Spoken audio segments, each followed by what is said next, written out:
falando sobre essa questão de saúde, ontem a gente até citou 1984. Sim. Como uma forma que o próprio Estado controlava a sua questão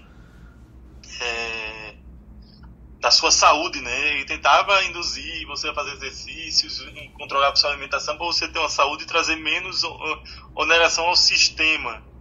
Mas a tendência, Fernando, a gente já conversou sobre isso, é que para você ter, eu vou ser bem sincero, tá? Infelizmente, a impressão que dá é que para você ter uma política de Estado no Brasil de saúde crônica, parece que você tem que fazer doer no bolso, né? É a impressão que dá, né? Porque se não for assim, lógico, nós sabemos que muitas pessoas já buscam a saúde crônica, a gente sabe disso. Mas ainda não é uma realidade para a grande maioria da população. O Brasil cada vez mais vai ficando obeso, o Brasil cada vez mais vem se alimentando pior, devido à falta, muitas vezes, de dinheiro para comprar proteínas de forma adequada e a risco de ingestão de carboidrato. Então, assim, é uma discussão muito ampla, muito ampla. Acho que a gente tem que pensar não só no problema em si, mas como vamos buscar as soluções dentro da nossa realidade. Acho que esse é o grande ponto. Eu acho fundamental. E uma realidade que chega em todos os lugares. Eu acho fundamental essa discussão, e hoje a gente está sem médicos do trabalho aqui participando, a Débora acabou de entrar. A Débora está ali embaixo só vendo se a gente vai falar alguma besteira. Pulou aqui para dentro.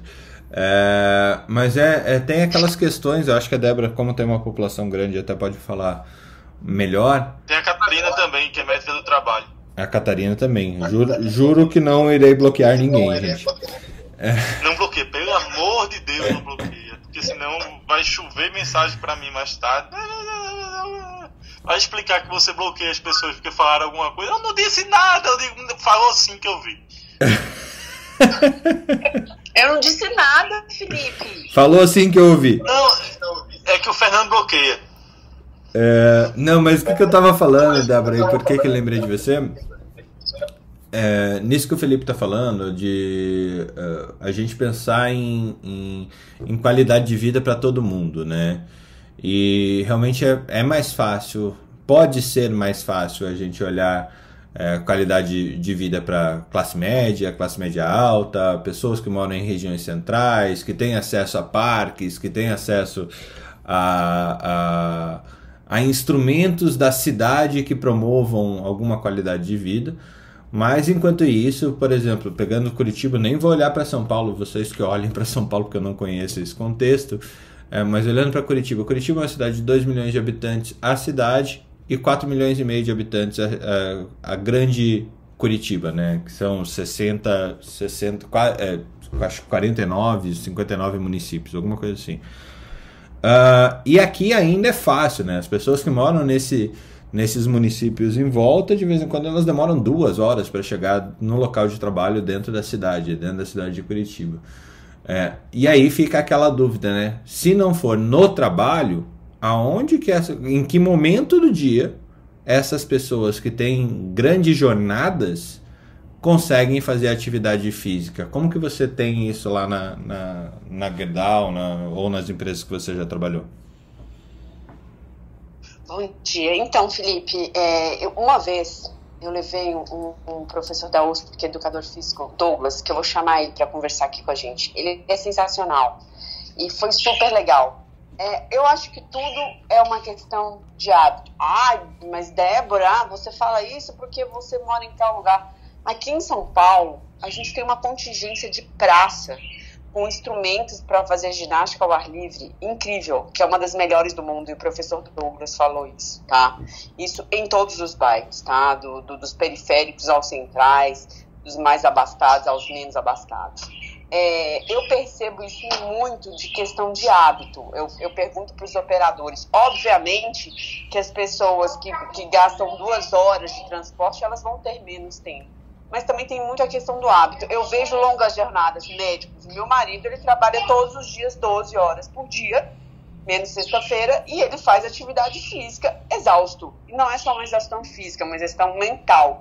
Então, assim, quando eu peço para os operadores descerem 2 pontos de ônibus, quando eles pegavam ônibus antes, Quando eu falo para minha faxineira subir as escadas, pelo menos uma vez por semana, 7 andares de escada, é uma questão de hábito, tá? Eu acho que a gente modificou muitos hábitos ao longo dos anos, e aí eu vou citar aquele estudo que eu falei para vocês de Ilhabela, de crianças que são uma escola pública. É uma questão de hábito. Hoje as crianças, elas não conseguem pular. Ontem tive que ficar treinando com meu filho polichinelo e ele fazer ponte, cambalhota e ficar se equilibrando com uma mão só. Porque a gente não está estimulando isso mais.